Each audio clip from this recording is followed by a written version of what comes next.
bring something to the table with our second guest, Suzanne Greiner. Yes, I'm Shelby. I'm Leslie. And I'm Suzanne. Yay! Yay!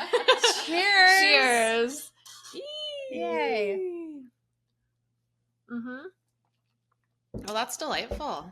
Deliciousness. Thank you. Is that pineapple? Pineapple, mango, and Peach? Peach? Oh, maybe peach. Ooh. So it's healthy also? It's basically a smoothie. Basically. Just don't think about the champagne that's in it, I guess. Yay. Okay. Well, Suzanne, usually at the beginning of our episodes, we talk about what we're bringing to the table this week, month, whatever, year, life. Since this is your first time, you can do whatever you want. Okay. We won't make you go first because I know that makes everyone nervous. Yeah. Do you want to go first this time, or do you I will go first. Okay, thank you. I will. And I'm going to bring some badassery to the table. Ooh. Yay. Should I come right out and say it? I had a week of like being brave and working through fear and doing things that I would not normally do and getting out of my comfort zone with 3 different events that took place. And I survived. And it was awesome. It wasn't exactly what I envisioned, but got out of my comfort zone, and it was a lot of personal growth. So I'm proud of that. Oh, I love that. Yeah. Nothing ever goes as planned ever in life. Like literally. Not one thing that I've ever done I feel like goes like yeah, but I have it's so hard when you have this vision and it doesn't work out. I'm trying to relax on that a little. Yeah. You'll learn from something. Yeah. Was it in a good way different or? Yeah, it was all amazing. And I got in front of different groups of people and presented and was super scared, and it all worked out. So pushing those boundaries. Sometimes I feel like even though you think that it doesn't work out in the way you envisioned it, it actually worked out perfectly. Yeah. The way it's supposed to. Yes, always. I know. And if I could just relax and like embrace that, and like it's kind of like learning. I finally learned at the age of 54 not to jump to conclusions about people or things, because whoa, I would get very worked up over things. How'd you do that? I think literally writing it down and thinking what I think the outcome is going to be, and then realizing it wasn't that. And so give people the benefit of the doubt, talk with them first, and just take some good deep breaths to realize that you don't need to jump to a conclusion. Interesting. And then all I do is jump to conclusions. That's easy to do. Yeah. Well, in 20 years, hopefully you learn this before Jesus. 20 years from now. Yeah. Because it'll control your blood pressure and make you feel so much better. And anxiety, maybe. And the anxiety. Yeah. Sure. So much. All right. Okay, cool. Who's We love next? that. Suzanne, you want to go? I can I'll go. go last. I think this week I've really learned how important it is to let go of things, and especially with it being just the beginning of fall right now. I learned that the more I let go of things that I thought that I had to hold on tightly, like either be a relationship or be an event or be whatever you thought an outcome was going to be like, then the art of letting go actually brings in more abundance into your life and allows the right things to come flow into your life. And I'm just really have learned this week, just looking back, because it's been a crazy week for me too.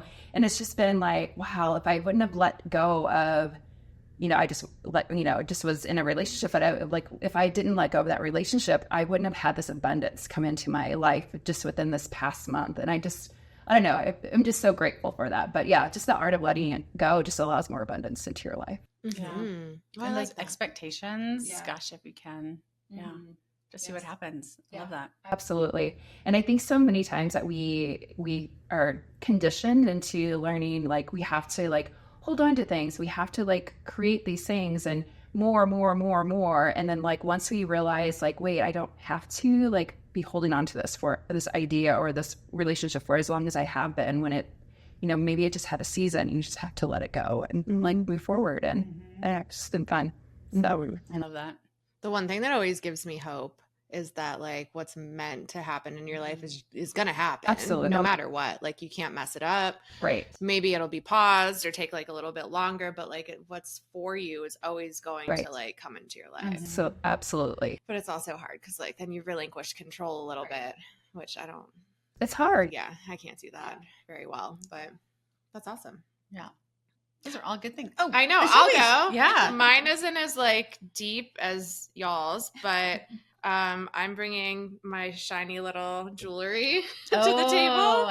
Sparkly and pretty. One of my really good friends, Kat, is a jewelry designer. She lives in Denver now with her husband and his sweet children, but she's from Canada. And I met her before I moved here when I was on like a random trip by myself, just bopping around Denver in the middle of winter. And she was kind enough to give this to me, and I'm obsessed with it. Like I was wearing it this morning at work, and I'm in like a workout studio. I'm like in leggings and whatever. So yeah, I feel very fancy. I like it. It's very pretty. It is beautiful. And her name's Kat Yanika. It's spelled not how it sounds. So we'll put info in our show notes for everybody because we'll have a discount code too. I love that because Kat's jewelry is phenomenal. They're all unique pieces, and I mean, for the customization that goes into them and the unique beauty, they're affordable. They're really nice. So yeah, and Kat also did our jewelry when we did our photo shoot. So that's right. Oh yeah, this is Kat. That's not. This isn't. This is Kat. And the beautiful ring. Yeah. Yes. Oh my God. Yeah. The design of that ring. I know. And she like, it's custom made. So like I had to give her this finger's measurement and this finger's measurement. So like it's all, she made this with her two hands. And I just think that's insane and like fascinating. So yeah, deep things and then a sparkly thing. I love a sparkly thing. We always need a little sparkle. Yeah. Agreed. All right. All right. Well, we're going to roll into our second guest, which I think is phenomenal. We really do enjoy this. So thank you, Suzanne Greiner, for being part of it. I'll start with just you are a registered nurse and a life coach, but tell us more about who you are and how you got here. Yeah. Well, thank you so much. I so appreciate being here. I've been a nurse for 26 years and worked in a variety of different bedside, nursing care here in the Denver area and in a few other states as well. But about 3 years ago, I decided to take an adventure into coaching. And so I became a board certified nurse coach about 3 years ago, and has led me into this incredible, like kind of unfolding of my life and helping other women. I really focus on women kind of going through middle age. Basically, their kids are getting older. Maybe some of them have gone through a divorce, but really re-identifying who they are in this like transition in their life.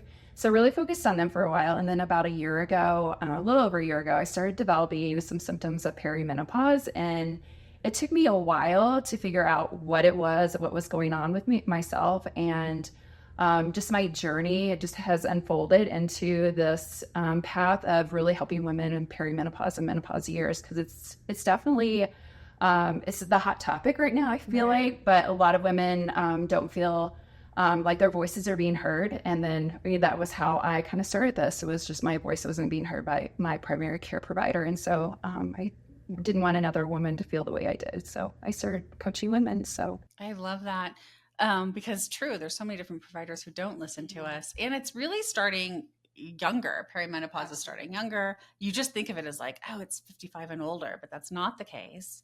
What does a nurse coach do? So what does that So we look at, because we have the nursing background, we have a lot of skill sets as just being a nurse and taking care of patients. And a lot of us that went into nursing, we wanted to really help our patients get better. And so from the nurse coaching standpoint, we really look at the 360 view of a patient or a client.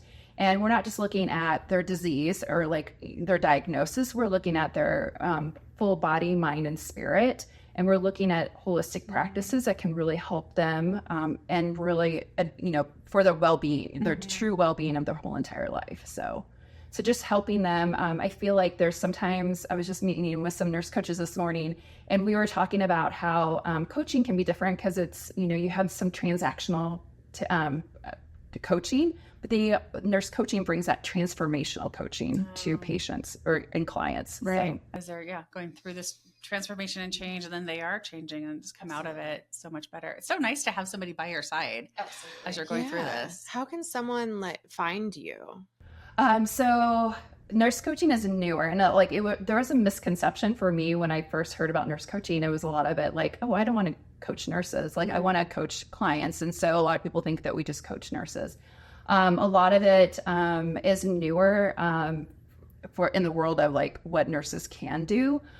So it's a lot of it is, explaining, educating people what we do. But I do have a website. I am on social media, and I'll share that with you guys. But yeah, so a lot of it is just communicating. We have nurses that work in hospital systems, or they're trying to work with and within hospital systems to work with people in healthcare that are burnt out. But with my background, especially nurses with their background in nursing, we have that whole person view of that client already. So we are great at like really looking at those things. So yeah, I had a hospital stint in May, and really the nurses are the glue that hold everyone together and are the caring voice right. for you and kind of your advocate. The doctors just pop in, pop out, and you might see 3 different doctors Absolutely. of the same specialty, but your nurse is the one who's there. We're there by their side. And I used to work in critical care in the ICU for several years, and just not only is it just the patient, it's also the family members. And advocacy is a huge thing of really helping patients to become an advocate for themselves, teaching them to do that and teaching their families to do that too. And just really providing that support. And we are looking at everything with that patient, not just their blood pressure. We're looking at, okay, what is their family life like? What's their home life like? We're looking at everything. So it's not just that one area in their life that they're in the hospital for. We're looking at everything. So. It's so interesting too how things come up, because I have started kind of this health journey in the last year plus, and I had all these like individual symptoms, but then somehow my algorithm feed started putting the right people into my feed, which was, you were one of them, but you and I have been following each other on Instagram for like 6 years and our paths have never really crossed until I started seeing some of your posts about perimenopause and menopause and the symptoms. And I have this enormous list, like earfulness and bloating, and it's not just night sweats that people think of in menopause. There's so many. Yeah. And so I just think it's important. I think that's what I'm trying to do right now, is realize that my 6 individual symptoms might really just be lumped into the menopause symptoms. Often women during this time frame, we are often misdiagnosed and over medicated during this time frame in our life. Yeah. We are seen as individual symptoms. And so we start going down the rabbit hole of, oh, I have palpitations, so I need a cardiac workup. Oh, I have joint pain. I'm going to go see, maybe get a rheumatoid arthritis, workup, panel or lab work. Oh, I have, another symptom like tinnitus in your ears. So then you're like looking at that. So there are over 70 different symptoms of perimenopause and menopause. And the main key with that is that we have estrogen and progesterone receptors in every major organ system in our body. And so when we have that fluctuation, which happens during perimenopause and after perimenopause and the menopausal state, is that we start having these symptoms because of those fluctuations. And it's our body telling us, hey, something's going on. And I think I always tell my clients, our bodies always wanting us to be in a homeostasis. So just kind of in that normal state, and it's going to work super, super hard to get us into that normal state. And when it has done everything it has done to get us into that normal state and it can't do it anymore, it'll start signaling to us like, hey, I've done a lot. I need some help. So I think it's just, super important for women, because sometimes we are told, not to listen to to your intuition, or not to pay attention. Oh, you're crazy. Oh, this is just a part of your life.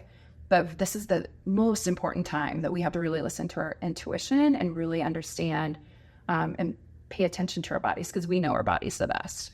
So, yes, I feel like that all starts, or in a perfect world, that kind of advocacy for yourself should start when you're young and getting your period for the first time. I work in the fitness industry, and it's in the one gym that I'm at right now, it's all women. So we're just, all of our periods come at the same time. And we are having these honest conversations, and we're I'm mad. And I know I'm mad because of the hormones fluctuating, right, but I can't control it. I'm still going to be pissy to people. Absolutely. And it is what it is. I think as women, especially in society today, we are kind of where we are put up on this pedestal that we have to have a normal day-to-day, kind of our male counterparts, where their testosterone, it changes every 24 hours. So they have the fluctuation with their hormones every 24 hours. our hormones fluctuate over 4 weeks. Yeah. So it's really kind of hard for us. I think the more we play into, this is the stage that I can go. I can lift weights high, much heavier. I can do more.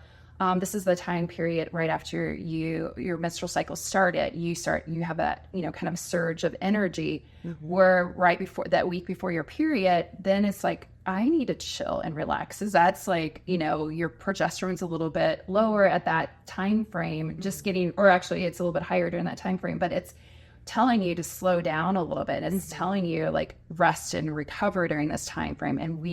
And again, we're told we have to do go instead of listening to our natural cycles, which is huge. Yeah. I think, and I don't know if this is factual, but it kind of feels like it is, that the corporate America schedule is kind of based around males, period. And I think that's also in line with their hormonal fluctuations. So you start your day at 8 and you have meetings until lunch, and then you have lunch, and then they do their thing or whatever, and then you wind down towards the end of the day. Right. But we're not always like that, like you were saying. So day 1 it might be fine, but day 12 I might smash a table into 1,000 pieces and then cry after. Absolutely. And that is so true. And it's I think we are just, we are told this is what we need to do instead of honoring our bodies as a woman. It's so different. And we're almost blind, being, I don't want to say blindsided, but more gaslit of this is how it always, we got to toughen up. We got to do this stuff because it's just, the way it is. And really our bodies are not conditioned to be that way. Yeah. So. No. And there just hasn't been enough studies on menopause. And, whatever, in the 50s and 60s, women were just put on medications. Yeah. Both to keep them skinny and to just calm them down if they were having any kind of depressive. They were hysterical at that right. time. Exactly. And before that, it's a witch hunts, right? Exactly. No, we just all have our periods. We're going through menopause. We're not crazy. But it is so nice and refreshing to see that this is starting to gain some traction and gain some light and to normalize it. I was on a Zoom call the other day for this new movie. We can talk about that, The M Factor.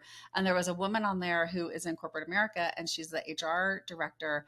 And they actually have kind of an internal menopause chat group even. That's so amazing. I thought it was so amazing. And I don't know which company it was, but wow, it's so forward thinking to provide this support. They actually, I think it was in England, they did a study and they said 1/5 of women during their menopausal years, or maybe even perimenopause, but for sure the menopausal years, 1/5 of the women that are working, they actually either leave the workplace or they find another job because of the brain fog, because of their executive functioning is not where it used to be. The anxiety is higher, ADHD symptoms, all these different symptoms are compiling during this time frame, and they feel ashamed that they can't be performing the way they're used to. And this time frame, this perimenopause and menopausal time frame, is when women are really excelling in the workplace. They are top of the corporate ladder. Right. They work so hard. Right. And so when we have a 20% of the workforce leaving or going into another job field that is not as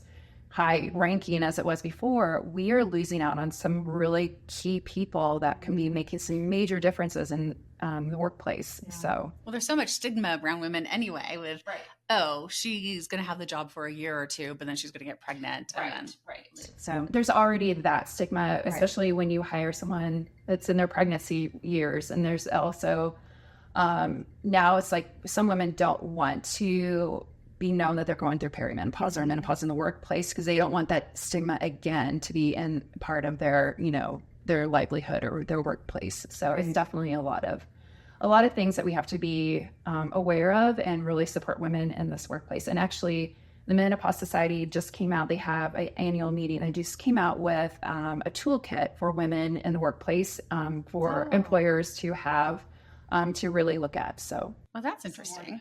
Okay, see how it works. And I mean, menopause isn't just for women in their 50s, right? I mean, perimenopause is starting for women in their 30s. Right. So perimenopause is the time frame before menopause. So you have the normal cycles from teenager, 20s, 30s. There are a couple of pregnancies in there if that's your choice or whatever. And then perimenopause is that transition right before menopause. So this is the fluctuations or the chaotic mess of our hormones. And it happens, it can happen up to 7 to 10 years prior to menopause. It's a long time. Oh, man. The average length is usually 4 years, but it can happen 7 to 10 years. And there's a lot of risk factors, a lot of different things that can change that, the timing of that. But the average age of a woman going through menopause is usually about 51, 52. So if you kind of, place some years ahead of 51, 52 and past 51, 52, we're looking at women that could be having these symptoms at 37 all the way, into their mid to late 50s. So that's like a 20-year time span of women that this can be affecting. So it's definitely, it can happen earlier. And even I think they were saying that even the girls that are having their menstrual cycles sooner in life, I think they are saying that some 8 and 9-year-olds are now having that. That's so early. Oh my gosh. Can you imagine as a second grader? Yeah, it's a lot. Yeah, wild. Yeah, I have 2 teenage daughters, and the youngest, I think she was 10, and I was just like, I was 13. I know. It's just like, you're so young. But that will affect when they kind of go through perimenopause too, because you're only born with so many eggs. And so if depending on your pregnancies, depending on your risk factors of smoking, stress that has been in your life, your ethnicity, like a lot of things can play into factors of when you can go into perimenopause. So you really have to be mindful of that, because it can be in your mid to early 30s at times. So yeah, a lot to think about. That is a lot to think about. And I'm 36. So thinking potentially 37, these things can start but at the end of the day, it's your body. Yes. And I feel like you just have to have these conversations and be aware of the symptoms and advocate for yourself and find the right people to talk to and walk you through the whole journey. Right. And I feel like a lot of women, especially in their mid to late 30s, they go to their providers, and sometimes their providers they kind of brush that off because they're too young, but it can happen. So I think just being aware, this is, creeping up, it can start early. Yeah. So should you start a baseline of testing? Should Shelby start, when she turns 37, getting a baseline of the sex hormones to kind of see where they are? I think I know that Dr. Mary Claire Haver, she's been a really big advocate for perimenopause and menopausal awareness, and she's actually written a book. She has mentioned a couple different times that she wishes that they had this continuous glucose monitor where they can monitor your hormone levels in your 30s. And then once they start seeing this fluctuation, hey, you're hitting perimenopause, they have not done anything like that. But that would be kind of cool to have a baseline. But it's really hard sometimes for providers to really just do a baseline of your hormones. The main thing about lab work during perimenopause is your hormones can fluctuate. It's a chaotic mess, so it can fluctuate day to day. I did, because I love numbers and I love being able to see my data, especially what my cholesterol level is, what my hemoglobin A1C, what are my trends, because those are so important during this time frame. But I wanted to get a baseline. So I had to ask. It took several years for me to find the right person to actually draw all my lab work for my hormones. I'm I just want a baseline. I'm not asking you to prescribe anything. They refuse. Wow. But it can fluctuate a lot. So sometimes if you have the right provider, they will order it. So it's just so hard to know, what is, something that could be because of your low vitamin D levels or because it's a thyroid issue can also mimic some of the menopause. Right. Absolutely. I actually have a client, she's going through perimenopause, and her hemoglobin A1C, which, her blood sugars were really elevated. And so once we started addressing those, because that's kind of on the higher part of the hierarchy when you address hormone fluctuations, when you start addressing that, all these other symptoms for your thyroid, for your sex hormones actually improve. Once you kind of get that cortisol or your insulin kind of regulated better, it kind of helps with a downstream effect. So, and I felt like something you said the other day where I feel like I'm past my opportunity to fix myself. I just feel like, oh no, I'm just washed up now. But maybe had I known some of this ahead of time in my 30s or early 40s, I could have started some supplements or preventive measures to boost up I don't know what the word is, but to boost up the hormones so that they aren't depleted as quickly? Or? Yeah, there are some supplements and some things that you can do to really kind of help yourself during this time frame. You will have eventual decline of estrogen and progesterone just because you no longer have eggs, in your ovaries, producing, the estrogen or any of that stuff. So eventually there's a decline, but there are like supplements you can take to really help that. And I have to make a disclaimer, make sure you talk to your provider about any supplements. But the main thing is first starting with nutrition. Like I really am a big proponent. Nutrition is your foundation. Okay. Like you really have to take a look at your fiber. You have to take a look at your protein, whole foods, anti-inflammatory foods. Those all are helpful. And then once you kind of address that, you can have the supplements, and like supplements say it's just supplemental until kind of your nutrition kind of like evens out a little bit. But there are some important supplements to take, like your vitamin D, to help with your bone health. And also vitamin D does so many other things. Yeah. Magnesium is helpful for sleep because so many times we don't have great sleep cycles during this time frame. And so there's several different types of magnesium. So making sure you take the right one, like magnesium L-threonate or magnesium glycinate. Another one is omega-3s because of your brain health and just helping with that, and lubrication because sometimes you get really dry eyes or other things. So those are like the main top 3 that I usually say they're pretty easy to take and readily available. Okay. But there's several others you can take as well. So you mentioned a couple things that kind of play into when perimenopause can start. So like whenever you first start getting your menstrual cycle, nutrition, genetics, all of that. But I know that like for me and for my sister and like all my friends, our generation, we were kind of pushed onto birth control, like hormonal birth control. IUDs really weren't that big of a thing when I was younger. Does that play into how soon or late you go through perimenopause? I don't think there's really any big studies out there that indicate that, but I think it's really important to be aware of those are like synthetic hormones. So just really understanding like the effects that it has on your body, because it can a lot of times there's some effects. Some people will take, they have taken like birth control for years and they have had a lot of unwarranted side effects. So they didn't realize that they were that was part of that. So it doesn't really affect it because it's still, you're still having, that you have a limited amount of eggs in your body. So you have a time period of when that is. But I don't think there is a study out that says anything about that. But I would be fascinated if they would do one, because like, I know you're the pro, but from what I've learned is that when you're taking the synthetic hormones, like that puts your reproductive system into like a dormant state. Yeah. Is that accurate?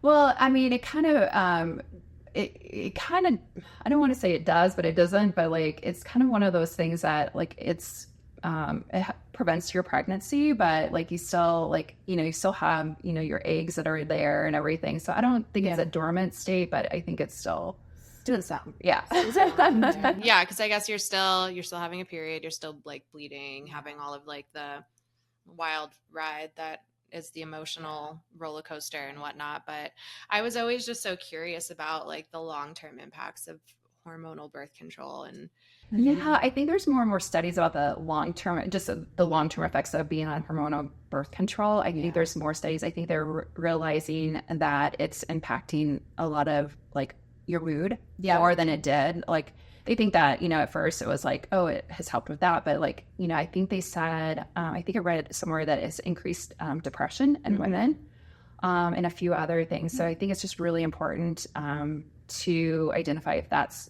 the right method for you. Maybe there's something better for you. So just really pay attention to that. I also like read something that if you had started dating someone while you were on birth control, even the decision of the person that you're dating, if you come off of it, is actually different. So if it's just like so crazy, I'm just like, that is like, it like changes what you find attractive in a mate. Right. And it's like, I'm sure it's different for everybody, but it's wild. Yeah. Like the stories that I've heard, I listen to like other podcasts that are women based pretty much, but like what you find attractive physically, the smells of somebody, I'm like, this is insane. That's interesting. Then you go off birth control and you're like, I don't like you anymore. I'm not on it anymore, and I think that's becoming more of the norm. I've heard that like the younger millennials, Gen Zers are like, no, we don't want this. Like this is synthetic. So they want the more natural, and like they're looking at other alternatives or maybe the non-hormonal. Yeah. Yeah. Tracking your period is so easy now too. Like Oh I my have an gosh. app on my phone, and the algorithm of this, it's a free app too, like has it down to the day of when I can like expect to get my period, and then you can pay and track your symptoms and like discharges and colors. Just Apple Health has the tracking. I have my daughters do this because I mean they're teenagers, 13 and 15, and I'm like, can you track your periods? Because my older daughter, she's had like really irregular periods, and I'm like, okay, this is not normal for you at this age. And I actually had her be seen by my OBGYN that actually delivered her like 15 years ago, like full circle moment. But she, because I am aware of these hormonal changes, like she's actually kind of quote unquote pre-PCOS. We don't want to say PCOS quite yet, but like for her, like I'm at the other end of the spectrum with hormonal care with her. Like, okay, what can we do to really make sure that you don't fall into the category of having PCOS? And so that's a whole nother. Which I get polycystic ovary syndrome. Yes. For anyone who does not know. Yeah. And so basically it's kind of the same nutritional things that I'm doing as a perimenopausal woman. I'm actually teaching her. So I love that. I think the women in Gen X and millennial timeframe, we're not going to be quiet about like going through perimenopause and menopause, and that's going to help our daughters and then them to really trust and really to listen to their bodies too, and really pay attention to that. So like this advocacy that I'm doing for women is also going to be downstream effect for my daughters, which I think is huge for me. For real. So, Yeah, and there should be, because I just was on the pill probably when I was like 15 until I had my son. And I loved it for that aspect. Like my period lasted 3 days, and on Saturday I got angry, and I knew that it would be coming on Monday, and it was 20 years of the same thing. But it's not healthy to put these different things in your system. Yeah, I got really bad headaches, and I think I was more prone to like blood clots and stuff. And so like that was kind of manifesting in that way, because they were like terrible migraines. And I was just like a crazy person. And then so I stopped taking it, and I'm sure it had something to do with the person I was seeing at the time as well. But like, yeah, I think it all like continues to boil down to like listening to your body and how you're feeling, and talking about it with your doctor, with your friends, with other people that have similar experiences too. Absolutely. And just trying to like be kind to yourself and try not to feel shame. I feel like shame is a big piece of this. Well, that brain fog part, oh my gosh. I kind of love being in another room with women around my same age who are going through this, because it is so embarrassing. And then if you lose your train of thought, or you can't find the word, and then the hot flash kicks in, and then you just want to crawl under the table and die. And I'm like, gosh, I was not like this. When I was 30, I was so sharp. And so what's happening? And it feels so, I don't know, it's sad and scary, and it is. Gotta start talking about it with people so people know they're not alone. Right. I think when I started experiencing the brain fog, I was like, is this how dementia feels like? Right. Because I've taken care of patients with dementia in the hospital, and I'm like, oh my gosh, like this is, but yeah, like when I started going through perimenopause, it was almost like one of those things like, I don't want to talk about it because like that means I'm getting older. There's just like the shame behind that. And I'm like, no, like women need to have a voice in what's going on with their bodies, and so that other people can understand and relate to it, because I think that's huge, having a community of women that like are understanding, and they like, I've been there, like, and then you don't feel so isolated, because I think as we age, the more we isolate, that's actually detrimental to our health. So some of the symptoms, well, a lot of the symptoms I feel like are common. So like, I guess from my perspective, my first thought wouldn't be like, oh, you mentioned an ear thing, which I don't know what that was. The ear fullness. And so an ear itching. And I mean, you like, think that could be from like or like you would think maybe allergies, or, right. And actually you do have an increase in your allergies during this time frame. So So I just went to a chiropractor-esque person and told him that I had this ear fullness, and I said, I think this sounds strange, but this is what I have. And he's like, oh, I think it's just your neck muscle, so let's massage that because it will loosen up. And I went with that. But then after you said it the other day, I'm like, no, it's still there. It's like you have to take these initial steps to like try and like troubleshoot and like figure out what it is. Yeah. So I guess like my question would be, as someone who is potentially entering into that part of my life, who knows, like what are some things that you would tell like younger you or younger Leslie to do when you start feeling like things are kind of The main thing is tracking your symptoms. If you start having like, wait, this is weird, like just start like writing it down. Like, how often are you having it? What's the intensity of whatever it is, what symptom, and how debilitating is it to your life? Because sometimes like we can breeze over the ear itching, but if you're in a meeting and all you can do is like itch your ear in the middle of a meeting, that's kind of annoying. And you're just like, I have no relief of my ear itching. Like that's really hard. I think the big thing too is that there's some really odd ones, but then there's some subtle ones that people are like, oh, it's just a part of aging and this is normal.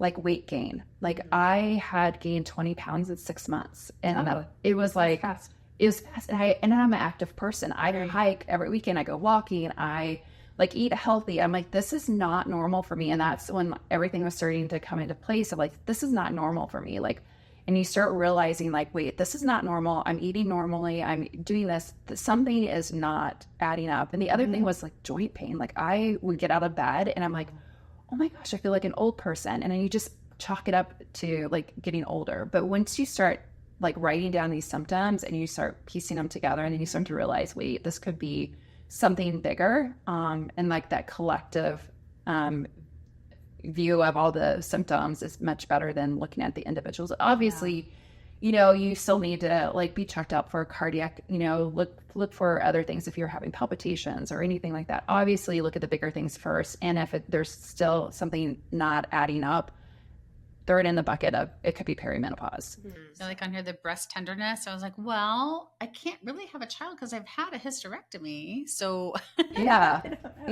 There's just so many different things. And I have friends that they have the tingling in their arms and legs. They just feel like there's something just like this kind of nerve pain, but tingling sensation.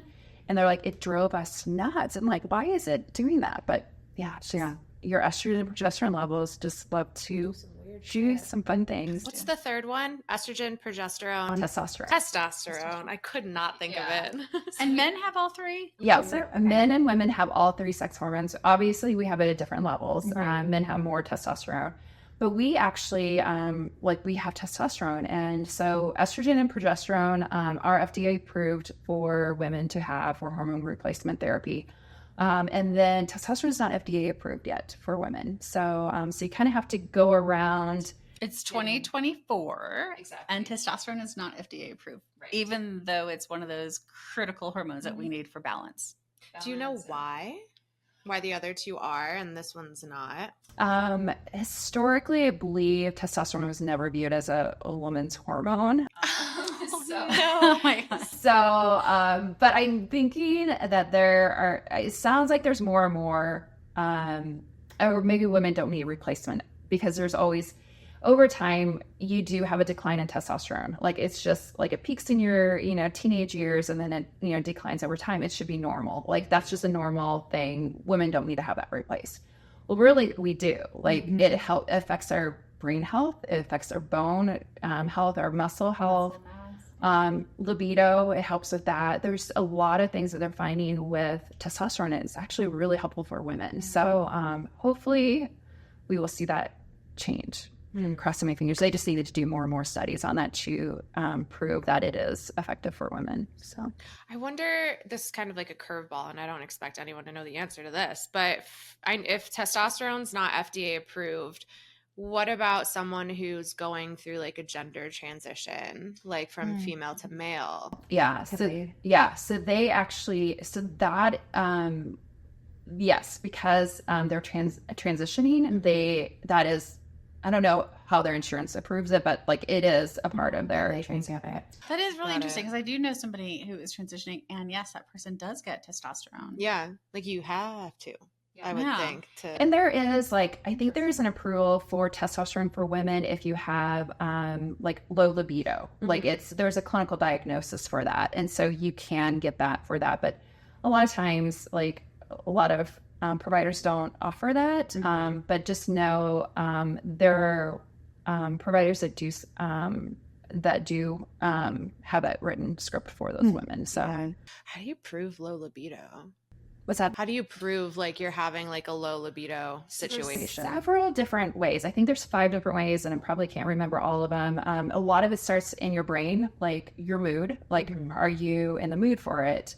Are you having that desire or anything like that? Other things that happen, our vaginal health, we are a lot drier during menopausal, perimenopausal years. And so it's painful. So women don't want to have, sex during that time frame because it's super, super painful. Like they say, it's like the Sahara Desert, they just they don't want to. So they just don't want it. But there's several different ways. And I think that four ways are like cognitively. And then the one is actually, it's painful. Yeah. Okay. So there is perimenopause, menopause, and then postmenopause. Do we just not discuss postmenopause as a brain fog? Perimenopause is like up until that 1 year mark, right? And then the rest after that is menopause. So you have perimenopause, and then you have to go 365 days without your menstrual cycle. Okay. And when that happens, that 365th day of not having your menstrual cycle, you are menopausal. Then 366th day, you're actually considered postmenopausal. Got it. So menopause is that whole process. Well, it's just that day, but then we kind of just say menopause just as I think lumping it all in together. Yeah. So if I'm postmenopausal, is my life over, or are there things to do? Okay. If you are open for hormone replacement therapy, and we haven't even discussed that, but hormone replacement therapy is very, if you're open to it, and you are able to take it, I highly recommend it because there are a lot of things that can help you with longevity of your life. So it's not just like looking at the here and now. Okay. You want to get on hormone replacement therapy within 10 years of being postmenopausal because it's going to help you with your longevity of your life and so many other factors. And the hormone replacement therapy there is synthetic and bioidentical? Correct. Okay. Yeah. So in each one of those categories for estrogen, progesterone, and testosterone, there is bioidentical and synthetic. So and what's the synthetic? Synthetic, it can be, it's not I guess in human form, but the bioidentical is more of a plant-based medicine. Okay. So Premarin was based off of pregnant horse urine.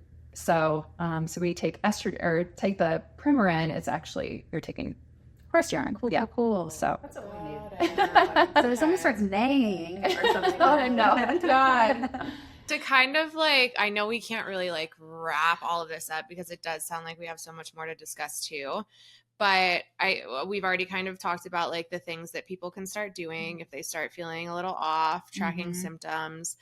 How can people decide to reach you, or what is that deciding factor where they say, okay, my PCP or PCP isn't doing what they should be? They could reach out to me before that because I can really help women to talk to their providers and really address let's take a look, and helping them advocate for themselves and their body and the choices that they're making for their longevity of their health. Yeah, and really walk them through that process, and also helping them to listen to their intuition. Yeah. Because I think so many times we don't listen to our intuition, and our body's always telling us something. So I really help women. I do a one-on-one coaching with them, but I also have a monthly membership where it's a community of women that come together. We have a topic each month we talk about, kind of have that community support of going through perimenopause and menopause, which is huge. And I will include that too. You have a symptom tracker and the list of symptoms. We can add that into as a link. We'll drive everyone to what's your website? SuzanneGreinerCoaching.com. Okay, cool. And your Instagram? Suze Greiner. Well, definitely all of this stuff too. Wow. I feel like we just touched upon barely anything, but there's so much. Yeah. There is so much. But I'm so glad that you were here today and help us start having this conversation and normalizing it and talking to the younger generations who are amazing and will just take their health into their own hands. So they just need the right medical professionals to assist them. Yeah. But It's been a pleasure being here. So thank you so much for having me. Cheers. One more time. Oh, we do want to remind you, ladies, that everyone has a seat at our table. Oh, yes, they sure do. Come on. Especially in this crazy transition. Come on, come on. We love you. Absolutely. Thank you. Bye. Bye. And that's a wrap of another episode of Bring Something to the Table. We hope you enjoyed diving into the wild world of candid conversations with us. Remember, you can catch all of our episodes on your favorite podcast platform. And if you love what you heard, don't forget to subscribe, rate, and review. Your support means the world to us.